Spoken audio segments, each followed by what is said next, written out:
Bonsoir.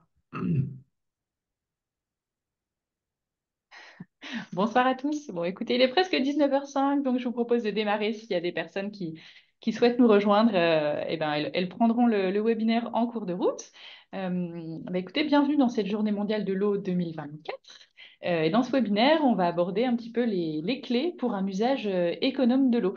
Moi, je suis Marion Canel, je représente l'Agence locale de l'énergie et du climat de la métropole de Lyon, mais j'interviens ce soir pour le compte de la communauté de communes entre Bièvre et Rhône, qui nous a proposé d'intervenir dans le cadre donc, de cette journée mondiale de l'eau.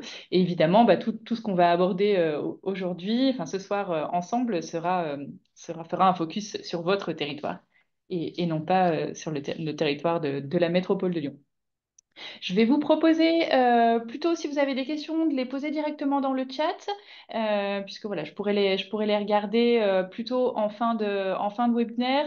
Voilà, si vraiment il y a une question qui est absolument essentielle ou une question de compréhension, éventuellement vous pouvez me la poser, mais on va essayer plutôt de fonctionner par le chat et on essaiera de garder un petit temps de questions-réponses sur la fin. Donc, on va commencer par aborder un petit peu le contexte voilà, global hein, sur la question de l'eau, à la fois français et mondial. On zoomera évidemment un petit peu sur votre territoire et puis après, on rentrera vraiment dans le cœur du sujet sur ce qu'est-ce que vous pouvez faire à votre échelle pour essayer de préserver la ressource en eau dont on va voir qu'elle est précieuse, particulièrement pour nous. Si on regarde un petit peu le contexte mondial, on est donc sur une assez forte augmentation de la consommation d'eau dans le monde, hein. Si on prend par rapport voilà, au début du XXe siècle, on est sur une consommation qui augmente énormément et depuis les années 80, elle augmente d'1% par an. Donc c'est quand même assez significatif. On sait que cette tendance, elle va continuer à augmenter.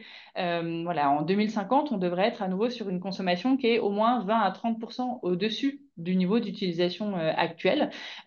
Pour des raisons de croissance démographique, tout simplement, on est de plus en plus nombreux, donc nos besoins en eau augmentent, de développement socio-économique qui ont tendance aussi à augmenter notre besoin d'eau, et puis aussi d'évolution des modes de vie et des modes de consommation qui vont vers plus de consommation en eau. Vous pouvez le voir sur le petit graphique qui est en haut à droite, on a plusieurs secteurs qui vont consommer de l'eau. L'agriculture est un assez gros consommateur d'eau, l'industrie également, et puis tous nos usages plutôt domestiques. Donc on va plutôt faire un petit focus sur nos usages domestiques dans ce webinaire. Ce qu'il faut déjà savoir, c'est que l'eau douce, c'est quelque chose en réalité d'extrêmement rare sur la Terre. On a sur la quantité totale d'eau qu'on trouve sur la Terre, qui est pourtant importante, on en a seulement moins de 3% qui est de l'eau douce. Le reste, c'est de l'eau salée dans les mers, dans les océans. Donc c'est une quantité qui est quand même assez petite. Il faut aussi savoir que cette eau douce, elle est assez peu accessible. En réalité, on a l'impression, en voyant les rivières, en voyant les lacs, que c'est quelque chose qui est à notre portée, en voyant les précipitations, mais en réalité, pas tant que ça.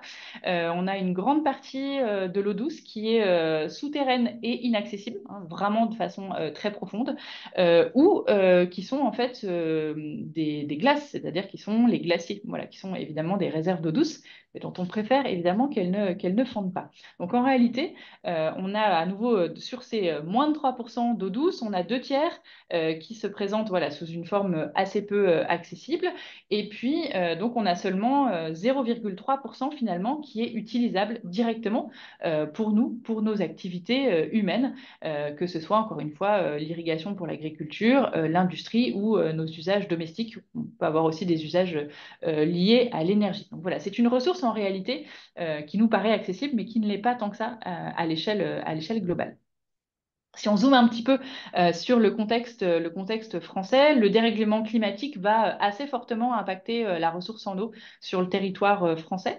Alors ça va impacter la disponibilité pour nous, pour nos usages, mais ça a évidemment d'autres impacts, puisque l'eau, elle est absolument nécessaire à la vie, pour la faune et la flore également, donc aussi des impacts sur la biodiversité qu'il est important d'avoir en tête. Ce qu'on sait à peu près, c'est que d'ici la fin du siècle, on devrait avoir une baisse des débits des grands fleuves français. On reviendra tout à l'heure sur le débit du Rhône.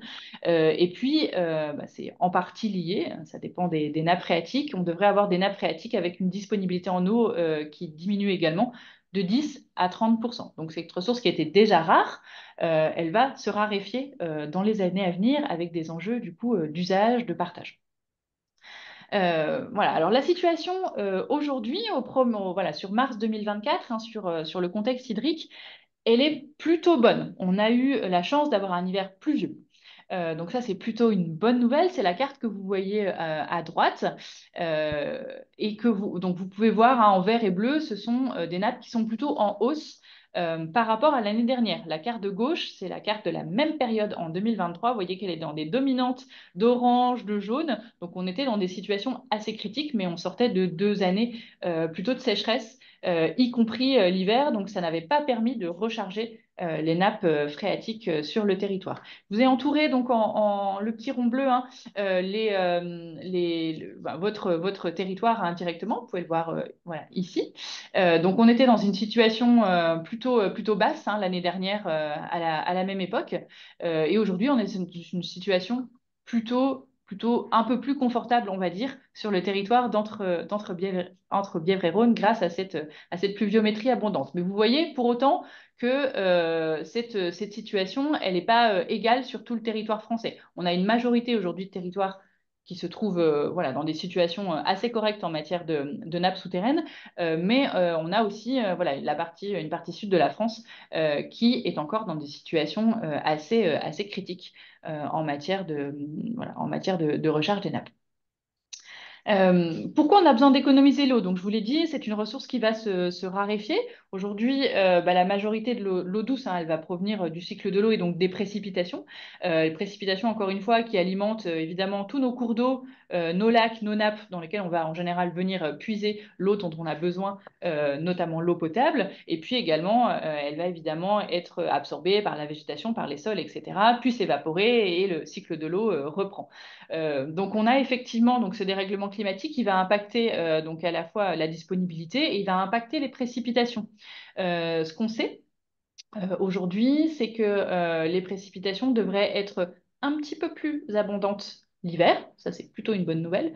Par contre, elles vont être moins abondantes l'été. Et c'est généralement l'été qu'on a le plus de besoins en eau. Donc on a vraiment voilà, ce dérèglement climatique qui va venir un petit peu perturber notre cycle de l'eau, cycle de l'eau qui risque aussi d'être un peu voilà, moins bien réparti sur le territoire avec des périodes de sécheresse, des périodes où on aura à l'inverse des très fortes précipitations, ce qui n'est pas une bonne nouvelle parce que quand on a des très fortes précipitations, en général, les sols n'arrivent pas à l'absorber et donc du coup, les nappes se remplissent pas nécessairement quand on a une grosse quantité d'eau qui tombe d'un coup. On a plutôt besoin de pluie régulière et abondante. Donc effectivement, moins d'eau, je l'ai dit, hein, plus rare en été et un petit peu plus abondante en hiver. On risque d'avoir aussi une fonte des glaciers un petit peu plus tôt. On peut déjà un petit peu le percevoir. Voilà, moins de neige, moins de voilà, glaciers qui fondent. Donc ça veut dire une période de fonte qui se décale et donc qui va alimenter aussi tout ce qui est cours d'eau un petit peu plus tôt dans l'année. Ça, c'est pour le volet quantité hein, d'eau. On va aussi avoir des effets perturbateurs sur la qualité de l'eau. L'eau, en fait, comme elle va un petit peu se raréfier, et que globalement, on a aussi des températures qui vont augmenter, l'eau, elle va devenir plus chaude. L'eau dans nos cours d'eau, dans nos rivières, dans nos lacs, elle va être un petit peu plus chaude. Et quand elle est plus chaude, on a tendance à avoir un petit peu plus de développement de bactéries. Donc voilà, un enjeu de potabilisation de l'eau, de traitement qui va augmenter. Et puis le fait qu'on ait aussi une quantité d'eau un petit peu moins importante, ça va venir concentrer en fait un certain nombre de polluants de pesticides, par exemple, de micropolluants ou d'autres plastiques. Donc, à nouveau, ce besoin voilà, d'un peu plus traiter l'eau pour qu'elle soit potable et qu'on puisse l'utiliser, en particulier dans notre usage domestique. Voilà, donc si je résume un petit peu hein, les différents défis, on va avoir une alimentation en eau qui va être un petit peu plus complexe, en particulier l'été, et c'est là qu'on a des besoins les plus importants, et notamment des besoins d'irrigation pour l'agriculture hein, en particulier. La baisse de la qualité de l'eau en tant que telle, hein, donc effet sur l'agriculture qui va devoir s'habituer enfin, s'adapter en tout cas à cette baisse. D'autres impacts aussi, puisque l'eau, on l'utilise pour la production d'énergie, hein, particulièrement en France, à la fois pour la production hydraulique, mais aussi pour la production nucléaire. Or, les centrales nucléaires, elles ont besoin d'eau pour refroidir le circuit de la centrale. Et l'eau étant aussi plus chaude, elle rejette toujours de l'eau un petit peu plus chaude dans les cours d'eau. Donc, ça peut avoir des impacts de limitation de la production nucléaire quand on est sur des périodes de sécheresse. C'est ce qu'on a vu à l'été 2022, en partie aussi à l'été 2023. Voilà, besoin de limiter un petit peu la production des centrales. Des conséquences évidemment sur nos activités touristiques et de loisirs, hein. Je pense qu'on a tous en tête les images des derniers étés du lac de Serponçon, par exemple, avec un niveau qui était très, très, très, très bas de l'eau et avec du coup voilà, des activités touristiques un petit peu ralenties. Et puis une question plus globale. Ben voilà, qui dit ressources en eau un peu moins abondantes, dit forcément partage de l'eau, se mettre d'accord pour partager l'eau, pour éviter justement des conflits d'usage. Voilà, sur les grands enjeux un petit peu globaux. Si on regarde un petit peu, si on zoome sur le contexte local. Aujourd'hui, l'eau dans votre communauté de communes, donc elle est gérée en régie, hein, c'est-à-dire directement par la puissance publique, hein, par la communauté de communes, donc sur les 32 communes de votre territoire. Voilà, il y en a encore quelques-unes qui ne sont pas sous ce mode-là, mais ça devrait arriver prochainement. Ce qu'il faut avoir en tête, c'est que donc il y a 30 000 abonnés, donc c'est quand même assez important. 940 km de canalisation, on voit bien qu'on est sur des réseaux voilà, importants à entretenir aussi. Et donc, enfin, pas mal de forages et de sources sur le territoire, hein, c'est plutôt réparti, on va le regarder après. Une douzaine, en tout cas, de sources ou de forages exploités directement, avec aussi voilà, des réservoirs sur le territoire. Donc, il y a à peu près 5 millions de mètres cubes d'eau qui sont exploités grâce à cette régie.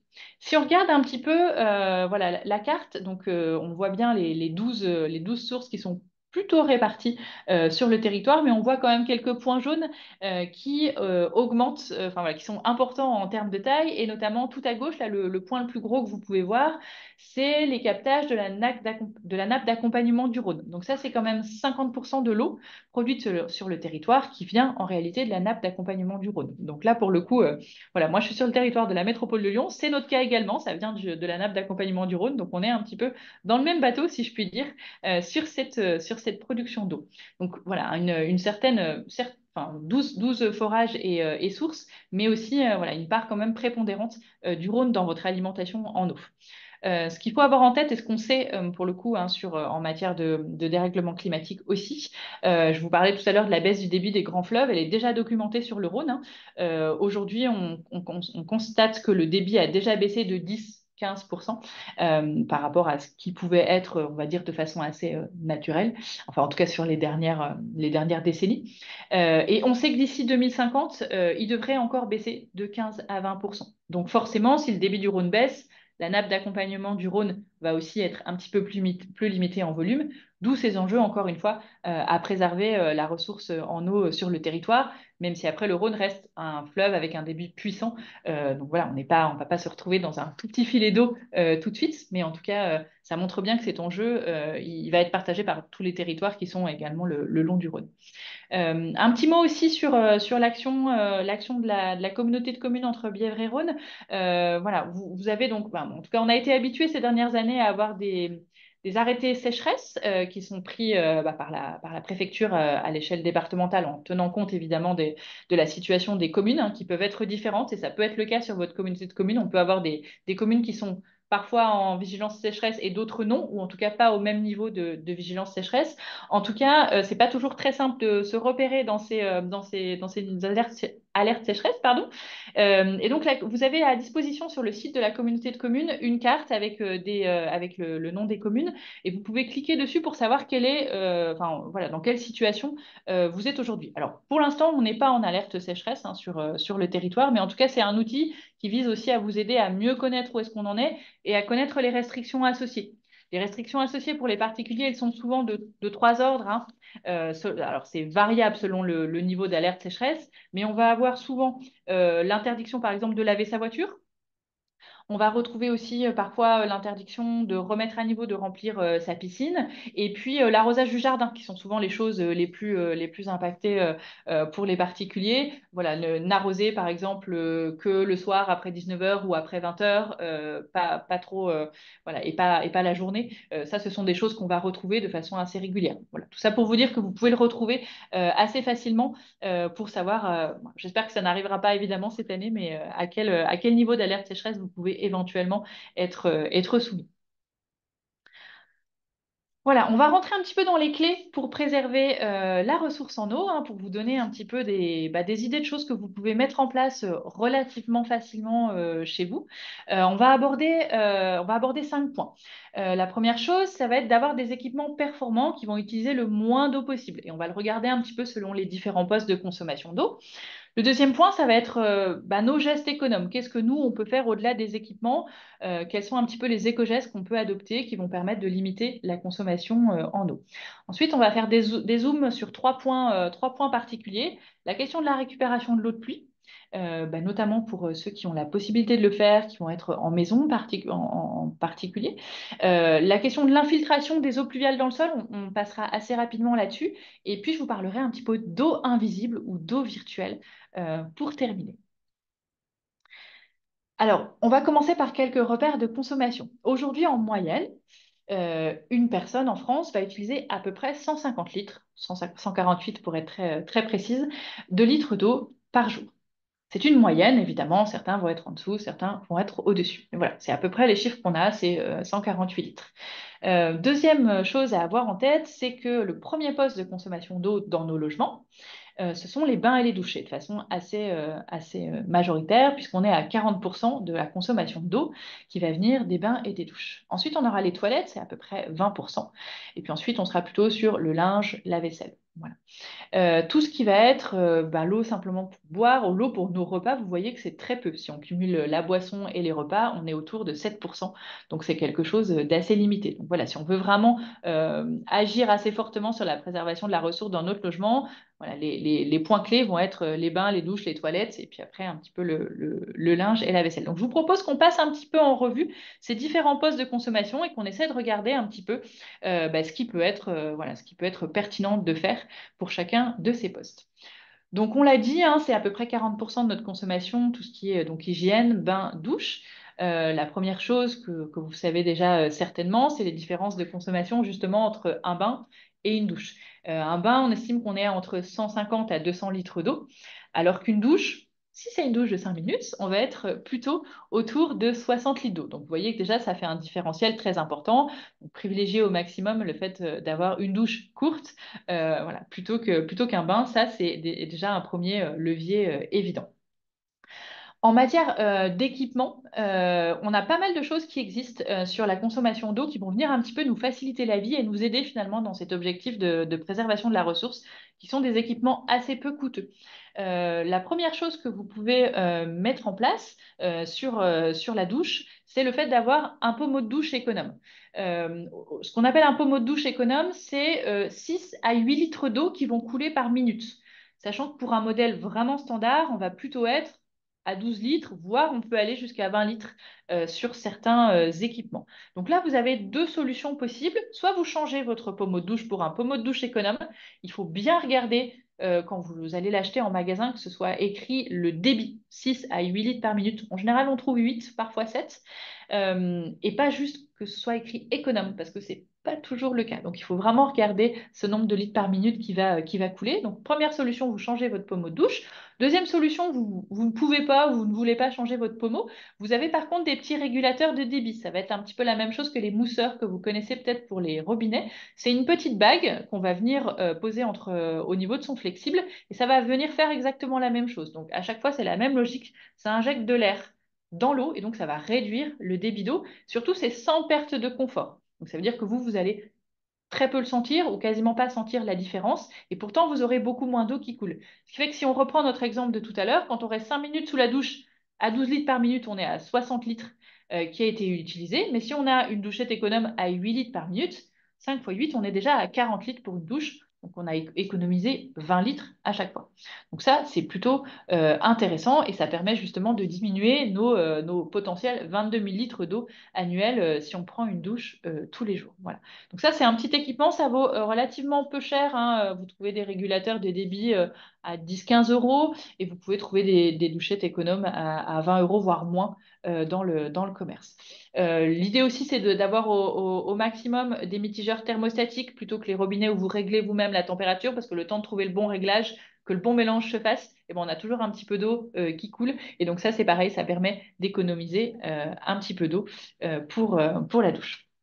En matière de gestes économes, bon, j'ai déjà commencé à aborder des choses. Il y a la question du temps de douche en tant que tel. Alors, on est tous différents là-dessus et parfois, on aime bien passer du temps sous la douche. Et donc, effectivement, on peut en passer un petit peu plus que les 5 minutes. Donc là, vous avez voilà, des petites choses qui peuvent vous aider. Le minuteur, le petit sablier de douche. Ne serait-ce que le minuteur, ça permet de vous rendre compte le temps que vous passez sous une douche et de vous donner des petits défis. Bah, peut-être que vous ne serez pas tout de suite à 5 minutes.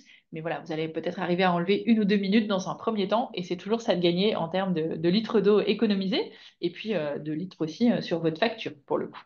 Voilà, petite astuce, vous pouvez aussi vous doucher en musique, en ayant une musique de 2 minutes, voilà, 2 minutes 30.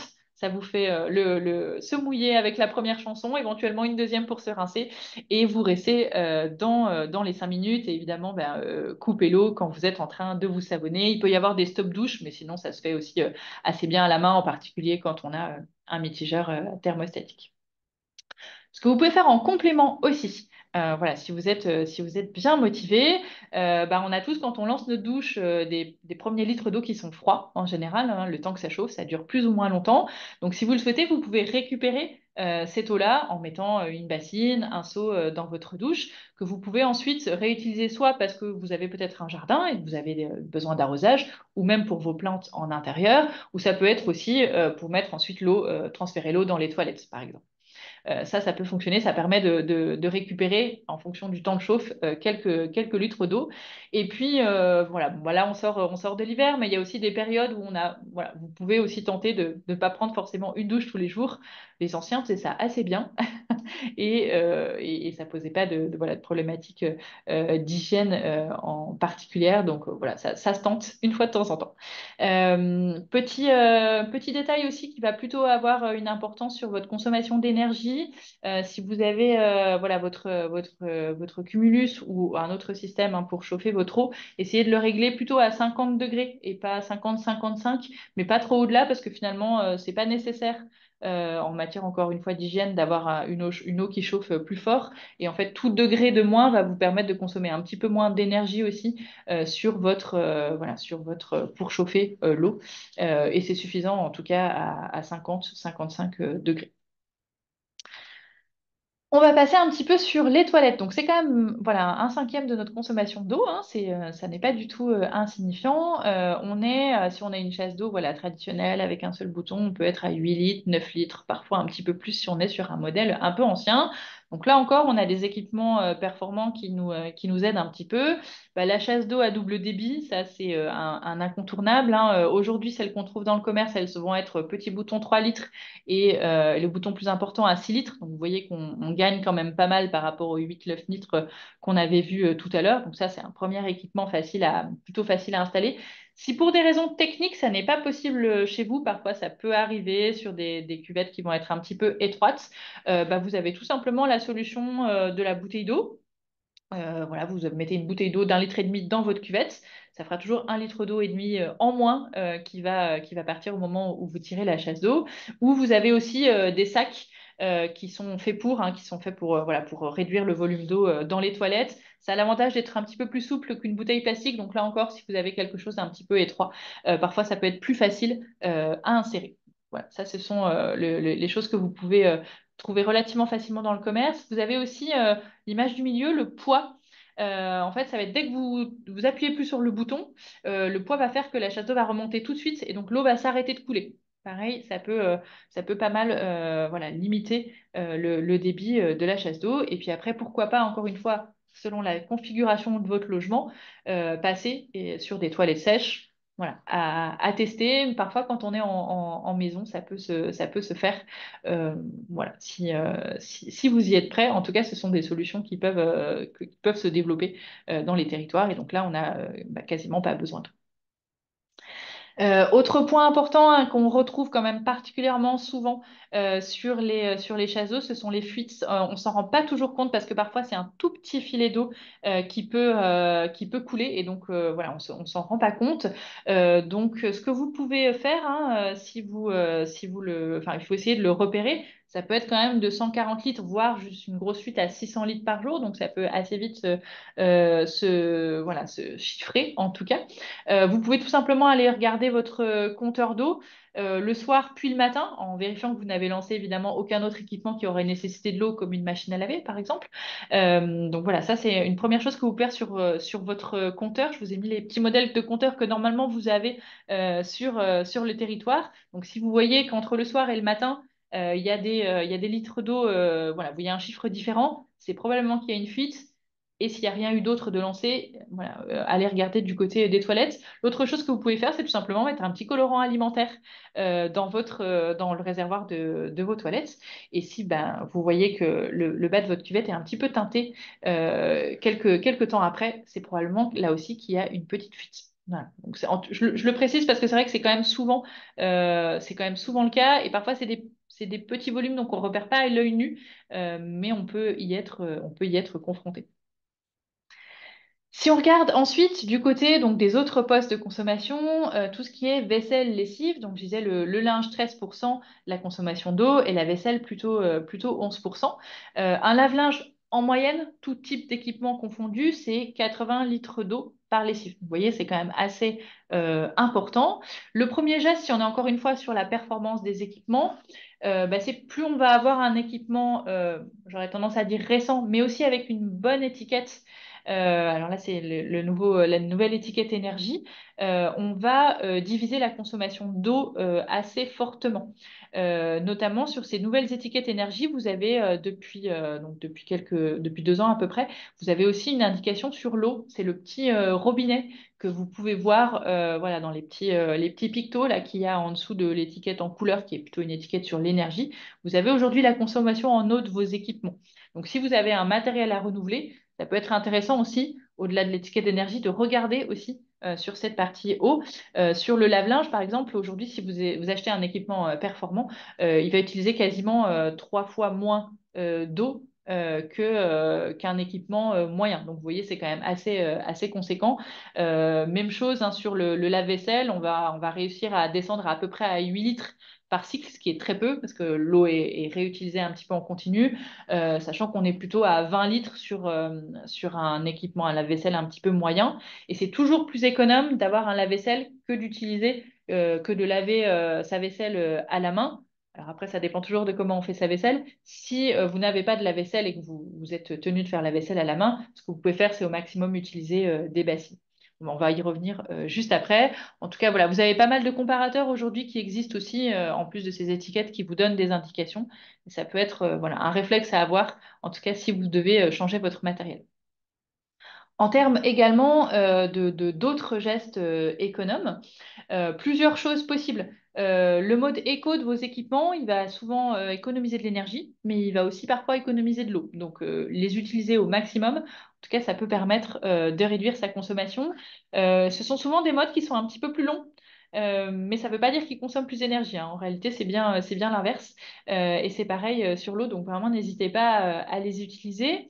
On l'a vu par exemple hein, sur un lave-linge, c'est quand même jusqu'à 90 litres d'eau, donc c'est quand même assez important. Donc évitez quand même au maximum les demi-charges parce que même si les équipements aujourd'hui, ils arrivent un petit peu à s'adapter au volume de linge que vous pouvez mettre, bah, ce ne sera pas forcément non plus proportionnel en tout cas à la quantité de linge. Donc il vaut mieux que ce soit rempli voilà, et lancer en tout cas son lave-linge ou son lave-vaisselle quand c'est rempli plutôt que faire des demi-charges, ce sera plus efficace. Tout ce qui est entretien, va aussi permettre de limiter un petit peu la consommation. Et donc, effectivement, je le disais, bah, au maximum, si vous pouvez éviter de prélaver votre vaisselle avant de la poser dans le lave-vaisselle, souvent, à moins d'avoir vraiment une vaisselle très sale, ça fonctionne plutôt.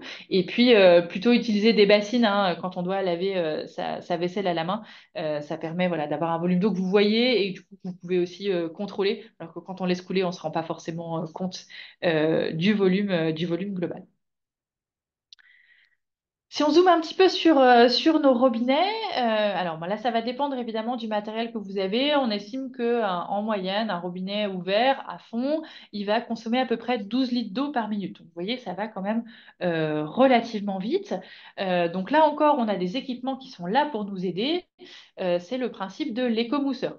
L'écomousseur, il va faire ce que je vous ai indiqué tout à l'heure sur la douche. Il va venir injecter de l'air dans l'eau. Et donc, ça va rendre le jet, voilà, moins, enfin, il y aura moins d'eau qui va couler, mais en même temps, vous n'allez pas vous en rendre compte puisque la pression va faire que finalement, on a toujours l'impression qu'il y a autant d'eau qui coule, mais il va réduire assez largement le débit. Donc là, pour pouvoir le placer, il suffit de dévisser voilà, le bout de votre robinet. Généralement, si vous avez un équipement récent, il y a toujours un mousseur. Par contre, il n'est pas sûr que son débit soit adapté. C'est-à-dire qu'il peut être à plus que ce qui est finalement conseillé. Donc ça, ce que vous pouvez faire, c'est éventuellement, c'est mesurer déjà aussi le débit de vos robinets. Alors, vous n'êtes probablement pas équipé de débitmètre, mais par contre, vous pouvez très facilement le faire avec un verre mesureur ou simplement avec un seau ensuite que vous allez peser sur une balance. Vous mettez, voilà, vous mettez votre seau, par exemple, sous votre robinet. Vous faites couler l'eau à peu près 15 secondes. Vous regardez ensuite ce que ça donne en termes de débit. Admettons, par exemple, 2 litres. Et puis, pour avoir le débit en litres par minute, vous multipliez par 4 parce on a fait 15 secondes. Et donc, vous avez le débit en litres par minute. Donc là, si j'ai récupéré 2 litres quand j'ai ouvert mon robinet 15 secondes, ça veut dire que j'ai un robinet qui va être à 8 litres par minute. 8 litres par minute, c'est déjà, c'est moins que les 12 que je citais tout à l'heure, mais c'est déjà relativement important. Ce qu'on conseille ensuite, c'est selon le type de pièce. Dans la cuisine, vous pouvez mettre un mousseur qui va être à 6 litres par minute. Ça vous permet quand même d'avoir un débit qui est suffisant pour pouvoir remplir vos casseroles notamment. Pour tout ce qui est lavabo de salle de bain, 4 litres et demi, c'est suffisant. Et si vous avez un petit lave-main, vous pouvez descendre encore à peu près à 2 litres et demi.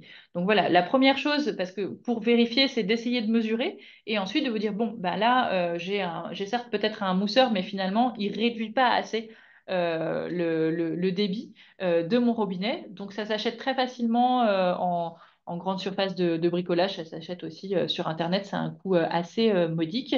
Et pareil, il faut bien regarder le débit, donc les litres par minute. Ils ont parfois des petites couleurs, mais selon les marques, c'est pas toutes les mêmes. Donc je vous conseillerais pas sur la couleur parce que ça change un petit peu, mais bien en tout cas avoir en tête ces débits qui sont possibles. Un petit enjeu aussi particulier sur la qualité de l'eau quand même, hein, sur la question voilà, des robinets ou en tout cas de ce qu'on peut avoir tendance à jeter dans l'eau. On a parlé tout à l'heure de qualité de l'eau avec des enjeux quand même de traitement, de potabilisation qui vont en plus se renforcer avec le dérèglement climatique. Voilà, tout ce qui va être jeté, évidemment, va potentiellement un petit peu polluer si on n'est pas sur des produits un petit peu respectueux de l'environnement. Donc au maximum, tout ce qui va être produits ménagers, essayer d'avoir des produits respectueux de l'environnement. Vous avez des labels hein, qui existent, notamment l'écolabel européen, par exemple, qui va être, voilà, qu'on va retrouver sur un certain nombre de produits. Sinon, vous pouvez être aussi sur des produits plus naturels, de type vinaigre blanc, par exemple, bicarbonate de soude éventuellement. Voilà, tous ces produits-là sont quand même relativement efficaces et donc vont évidemment moins polluer que des produits plus lambda. Tout ce qui va être débouchage aussi, hein, on a tendance à aller chercher des produits chimiques. Alors, essayez peut-être d'autres méthodes avant. Il y a voilà, l'eau bouillante, par exemple, à mettre dans vos canalisations. Voilà, tant que c'est pas encore trop bouché, ça peut assez bien fonctionner. Tout ce qui va être ventouse aussi, en tout cas, essayez d'essayer. J'ai envie de dire, avant de passer sur des produits chimiques si éventuellement ça n'a pas fonctionné. Voilà, quelques petits rappels aussi sur tout ce qui est produits chimiques, et y compris huile de friteuse, etc., de bien les porter en déchetterie, hein, parce que c'est pareil, ça génère des traitements assez importants. Et puis éviter au maximum aussi de jeter tout ce qui va être déchets d'hygiène dans les toilettes, hein. Pareil, ça va générer des difficultés sur le traitement de l'eau, sur la suite, et donc ça va voilà, venir polluer aussi derrière nos cours d'eau. Pareil pour tout ce qui est médicaments à bien rapporter en pharmacie, et puis éviter tout ce qui est globalement pollution aux microplastiques, hein, dont malheureusement on en retrouve pas mal aujourd'hui dans nos cours d'eau. Voilà, ce sont des gestes complémentaires qui n'auront pas d'impact direct, j'ai envie de dire, sur votre propre facture, mais en réalité, dans une facture d'eau, on prend en compte tous ces coûts d'assainissement. Donc, s'ils augmentent, parce qu'on a aussi voilà, des gestes qui vont amener de la pollution, eh ben, il va y avoir un petit effet aussi à terme sur nos factures. Donc, on sait aussi dans notre intérêt, bien évidemment. Un petit zoom aussi sur voilà, eau du robinet versus eau en bouteille. Je rappelle juste que simplement, le fait de produire une bouteille d'eau, En soi, ça nécessite de l'eau. On y reviendra un petit peu par la suite, que ce soit une bouteille en plastique ou éventuellement une bouteille en verre. Voilà, ça va déjà, donc ça renforce finalement la consommation d'eau, ce qui est un petit peu dommage.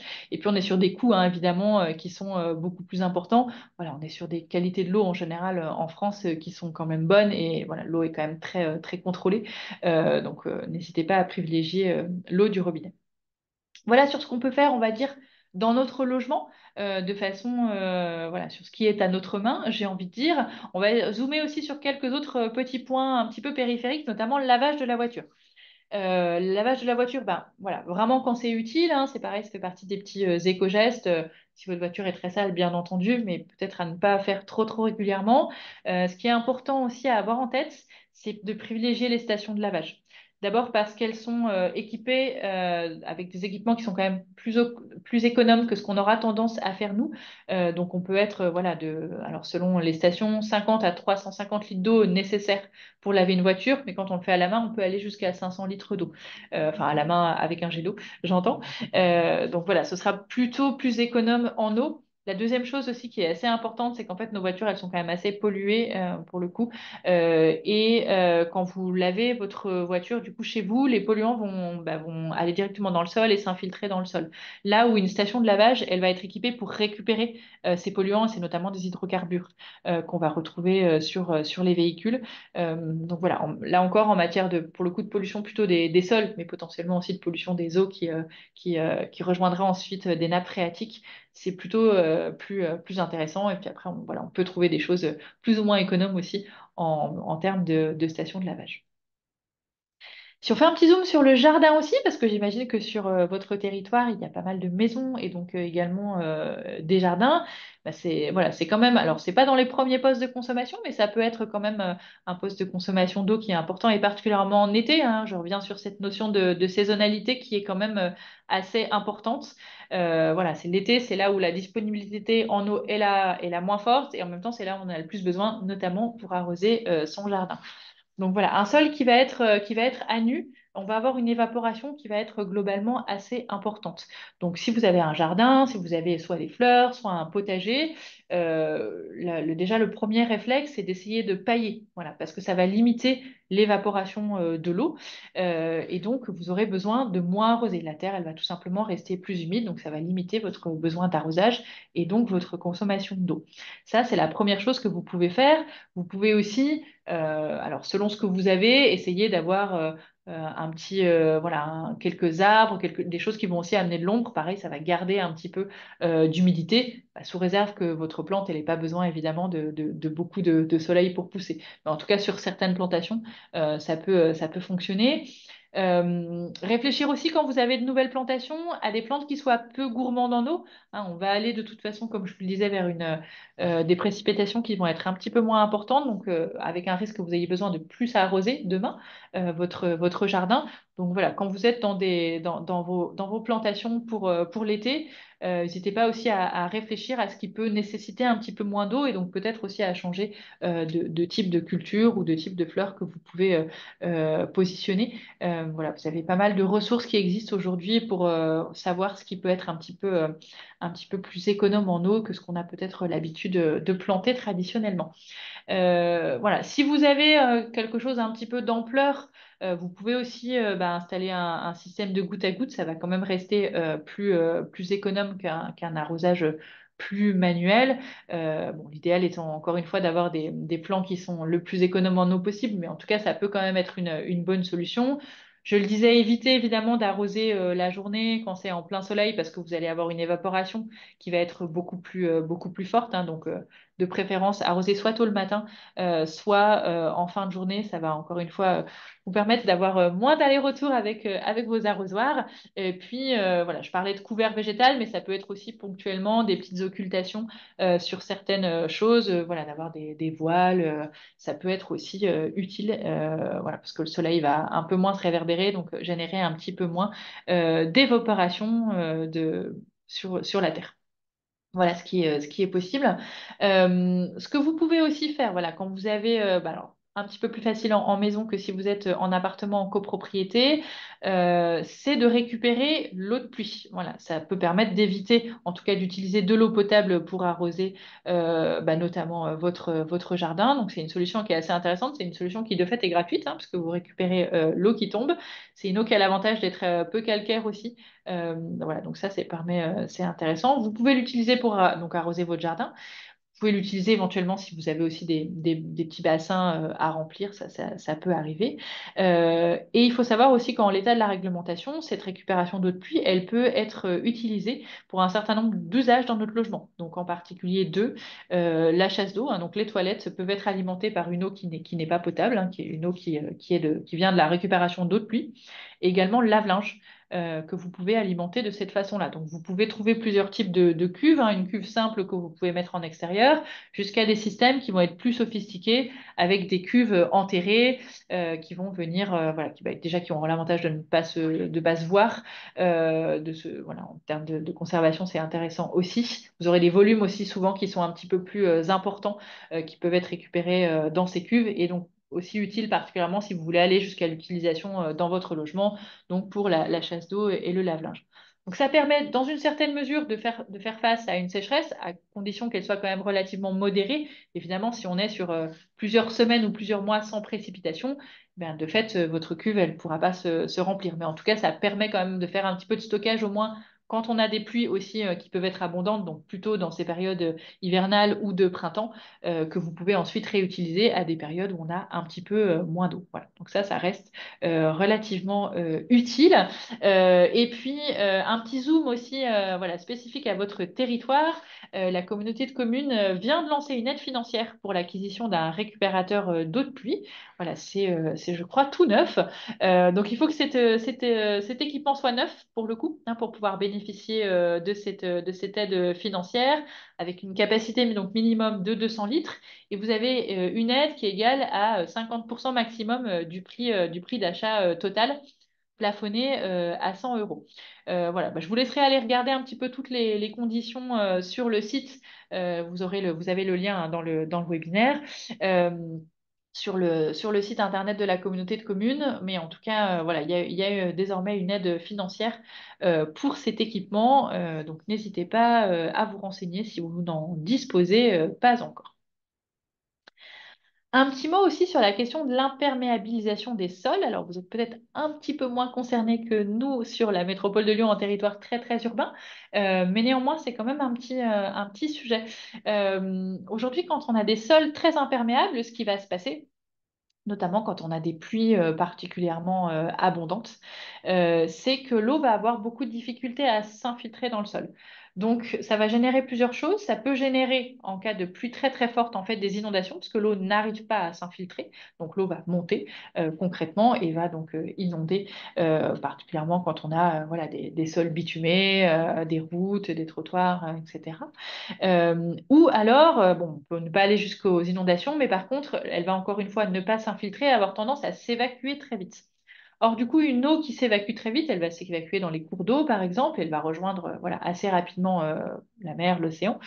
Euh, et ben, du coup, elle va pas s'infiltrer dans le sol. Et donc, du coup, ça va être une pluie qui va être relativement peu utile. On va conserver une sécheresse de sol qui va être importante. Et plus le sol est sec, moins il va réussir à absorber cette eau. Donc, on a vraiment un enjeu, voilà, finalement, à garder l'eau, à ce qu'elle puisse s'infiltrer dans le sol. Ça, c'est très important. Et c'est vrai que tout ce qui va être très imperméable ne le permettra pas. Donc, il y a des choses qui peuvent être faites, évidemment, à l'échelle plutôt des acteurs publics. Mais il y a aussi des choses que vous pouvez faire, vous à l'échelle, encore une fois, de votre logement, particulièrement si vous êtes en maison. Laissez au maximum un jardin enherbé, voilà, d'avoir un revêtement sur votre terrasse, par exemple, qui puisse être au maximum perméable et qui va laisser l'eau s'infiltrer dans votre sol. Ça va permettre de limiter cette sécheresse des sols et quand on a un épisode de pluie, voilà, d'éviter ce phénomène d'écoulement très fort. Et puis, en général, le fait d'avoir des sols aussi qui vont être végétalisés, ça va aussi améliorer votre ressenti en termes de confort d'été, puisqu'on aura des endroits qui seront tout simplement beaucoup plus frais que quand on est sur un sol qui est très perméable et qui va lui accumuler beaucoup la chaleur. Donc ça peut faire ça peut créer donc des phénomènes d'îlots de chaleur et donc qui peuvent être, qui amènent une température qui est beaucoup plus importante que quand vous êtes à la campagne. Mais vous pouvez aussi, voilà, vous être acteur sur la partie qui vous concerne, donc plutôt voilà, les parties communes ou les jardins pour ceux qui sont en maison. Dernier petit point de nos 5 clés pour un usage économe hein, de l'eau, de la ressource en eau, c'est ce qu'on appelle l'eau invisible. Voilà, on a parlé tout à l'heure, on a parlé finalement de l'eau on consomme au quotidien. C'est tout ce qu'on voit à travers les bains, les douches, les toilettes, le linge, la vaisselle, hein, tout ce dont on a parlé jusqu'à présent. Mais ce qu'on appelle l'eau invisible, c'est en fait toute l'eau dont on va avoir besoin pour produire nos différents objets du quotidien ou nos aliments, tout simplement. Voilà. Évidemment, tout ça nécessite de l'eau pour être produite. Donc, un levier complémentaire également, finalement, pour préserver, pour limiter sa consommation d'eau, c'est aussi de réfléchir à sa consommation, puisque tous nos objets du quotidien ont souvent besoin d'eau pour être conçus. Donc, nous, on l'a reproduit sous forme voilà, de ce qu'on appelle la goutte d'eau au sein de la Léclion. Et donc, voilà, je vous ai mis quelques éléments en avant, mais pour vous dire qu'un jean en coton, par exemple, ça nécessite 11 000 litres d'eau pour être produit. Alors pourquoi autant?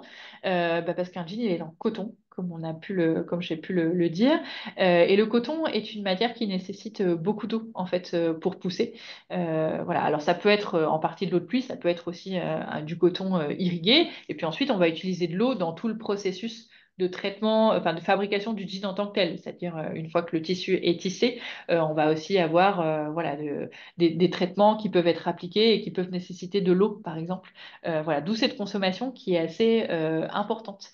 Moi, j'aime bien prendre l'exemple aussi du hamburger qui nécessite quand même 2400 litres d'eau. Alors, on pense évidemment peut-être à la salade, peut-être aux céréales nécessaires pour produire le pain, donc qui nécessitent de l'eau, que ce soit encore une fois des précipitations ou de l'irrigation pour pousser. Mais ce à quoi on ne pense pas, c'est aussi à la viande. La viande va nécessiter beaucoup d'eau, tout simplement parce que la viande, elle provient évidemment du bétail, qui certes boit un peu, mais surtout qui va avoir besoin d'être nourri, qui va être nourri avec des céréales qui sont souvent irriguées. Je pense particulièrement au maïs, voilà, qui est particulièrement irrigué, en tout cas en France. Voilà, donc c'est tout ça qui va faire qu'on arrive à ces 2400 litres d'eau. Voilà, évidemment, on n'a pas du tout de ces ordres de grandeur en tête, mais c'est simplement pour se dire qu'à chaque fois finalement qu'on utilise un objet du quotidien, on retrouve hein, notre bouteille en plastique avec nos 5 litres d'eau dont j'ai parlé tout à l'heure pour la produire. Voilà, il y a ce qu'on voit, il y a la partie visible, mais il y a aussi toute cette partie qui va être utilisée à la fois par l'agriculture et par l'industrie pour produire ces consommations. Donc avoir aussi une consommation un petit peu raisonnée par rapport à tout ça, c'est aussi une façon finalement de diminuer le besoin en eau au global, voilà, même si ça n'aura pas d'impact direct, on va dire, sur notre facture. Donc, si je synthétise un petit peu les différents éléments qu'on a vus ensemble, voilà, économiser l'eau, vous voyez que enfin, ça va devenir une nécessité particulièrement importante hein, pour tous les éléments de contexte que je vous ai donné à voir. Et on a tous des leviers. Donc, on a des leviers qui sont individuels, hein, comme je le disais, c'est particulièrement ce qu'on a abordé aujourd'hui dans son logement, son jardin, par sa consommation, donc sur toute cette question d'eau invisible, d'eau virtuelle, mais qui n'est pas réellement virtuelle, hein, qui est bien utilisée à un moment ou à un autre. Et puis évidemment, ça concerne tout le monde. Ça concerne bien entendu les acteurs publics, qui sont les acteurs notamment de la potabilisation et aussi de l'assainissement. Donc voilà, avec tout ce qui est intervention sur les réseaux, notamment, hein, qui sont bien entendu extrêmement importants pour avoir des réseaux performants avec le moins de fuites possible. Les entreprises, les industries, je le disais tout à l'heure, parce qu'elles consomment elles aussi de l'eau pour produire leurs différents produits. Et puis les agriculteurs, on l'a abordé également. Donc, il y a vraiment aussi une stratégie d'ensemble à mettre en place pour préserver cette ressource.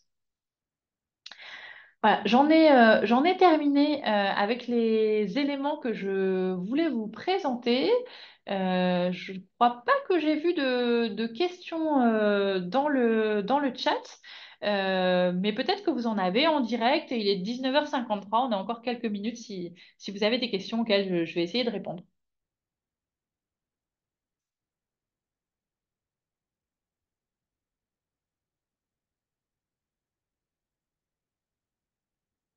Est-ce qu'il y a quelqu'un qui veut se lancer sur une question?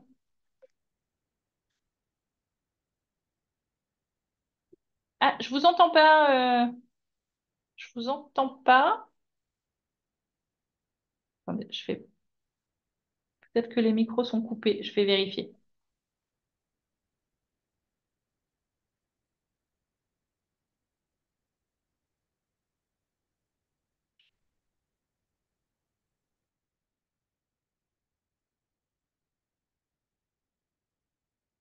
Alors, pourquoi est-ce que je ne vous entends pas?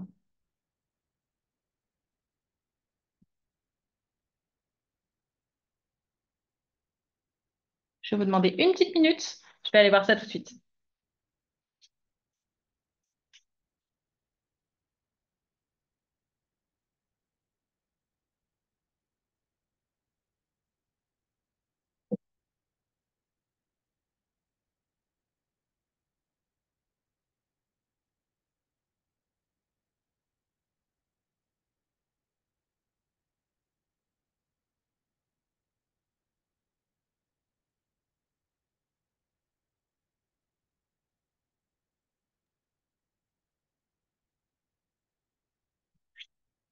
Vous m'entendez toujours pas?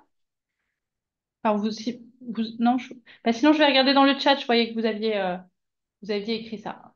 On va regarder.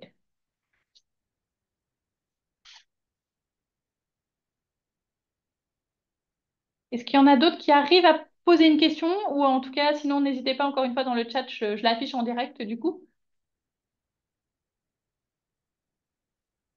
Alors, pour que je puisse vous envoyer les éléments, il faudrait simplement que j'ai bien vos adresses mail. Donc, soit vous êtes inscrit directement sur le webinaire, peut-être en laissant une adresse mail auprès de la communauté de communes. Et dans ce cas-là, ils pourront vous transmettre le support. Soit si vous n'êtes pas sûr de l'avoir fait, euh, voilà, si ça vous embête pas de mettre éventuellement votre adresse mail dans le chat, bah, je pourrais le relayer.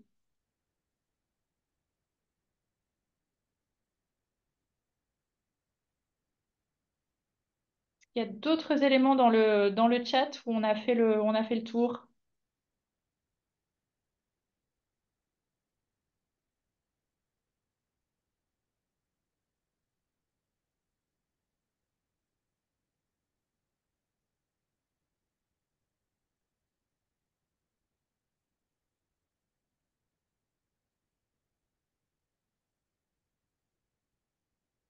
Bah, merci en tout cas pour les petits messages qui indiquent que c'était clair. J'espère que vous avez appris des choses et que ça vous donne quelques idées. Alors attendez, je vois que j'ai une question assez précise là. Quelles solutions ont-elles été intégrées dans les plans communaux de sauvegarde en cas de pénurie d'eau? Alors là, je vous avoue que je ne pourrais pas vous répondre sur cette question en particulier, puisque je n'ai pas connaissance précisément des plans communaux de sauvegarde. Par contre, je vous inviterai à vous rapprocher directement de la communauté de communes et de la régie, qui pourra répondre du coup à cette question, Euh, parce qu'effectivement, ce sont des plans qui sont bien existants. Mais je ne pourrais pas vous répondre, désolée.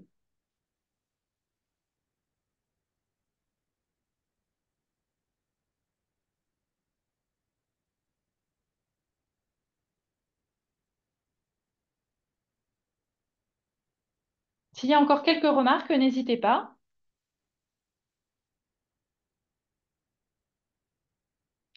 Et puis si... Bah, merci en tout cas pour les messages de merci dans le chat. Oui, donc le webinaire a effectivement été enregistré. Il sera transmis évidemment à la communauté de communes.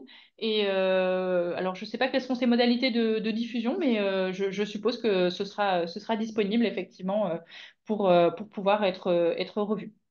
Tout à fait.